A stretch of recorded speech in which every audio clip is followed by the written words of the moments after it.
So let me take three cases here. You can observe. In these three cases, what is going to observe? So you know that if it is a quadratic equation means you will be observing two roots. Okay. That two roots, one we will be recognizing it as real roots and another one we will be recognizing it as imaginary roots. Now how we will recognize? By using the graphs here. That is the important here. You can observe the graph here. I have mentioned it as A and A dash point. That means this graph has two real roots.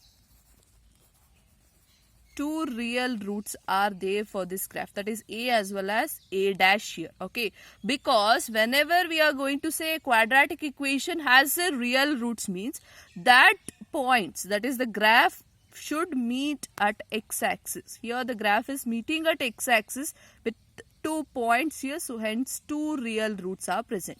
Same thing for the parabola which is down. Open down is there. Now open up with the same thing. That is, it is meeting at 2 points. You can observe whether it is negative or positive, but it should meet at x-axis. Here also it has two roots. If I want to imagine what are the roots, one is -2, another one is +2 here. That is, it has two roots here. That is two real roots, not the imaginary roots. Now we'll go with the case 2 here. Case 2 you can observe, it is the open down.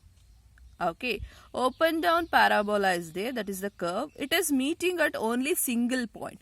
That is, only single point means it has real one root, or we will say it as it has 1 0. 0 of the polynomial is only one root is present here. So only real root how much is present? 1. Similarly, the open up one, you can observe it has meeting at point A dash here. So it also has one root here. So now let me go with the third case, very important one here. You can observe the curve is not meeting at any of the point on the x-axis. If the curve is not meeting at any of the point on x-axis means this has imaginary root.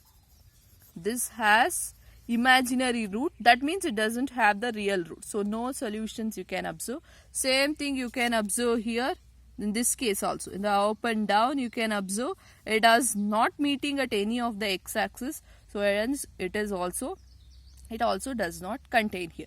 So now if you observe all these three cases, you can relate this to the quadratic equation which we have discussed, isn't it? So we have the question like b square minus 4ac. This is generally we are saying if b square minus 4ac is greater than 0, you will be saying it has the real roots. Two real roots you will be observing. If b square minus 4ac is equals to 0 means it has one equal roots, that is only one similar roots you will be observing. If b square minus 4ac is less than 0 means you will be observing the imaginary roots.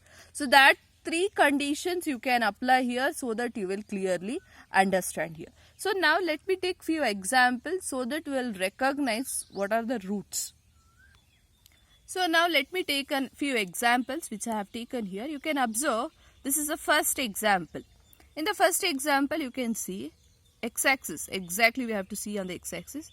No other points are joining here, only one. So how many number of zeros you can expect is here 1, because one roots you can observe from this graph. Let me go with the second case here. The second case, here is 1 point, here is another 1 point. This is A dash. So how many roots you can observe? It is 2 roots you can observe. Similarly, let me take the third case.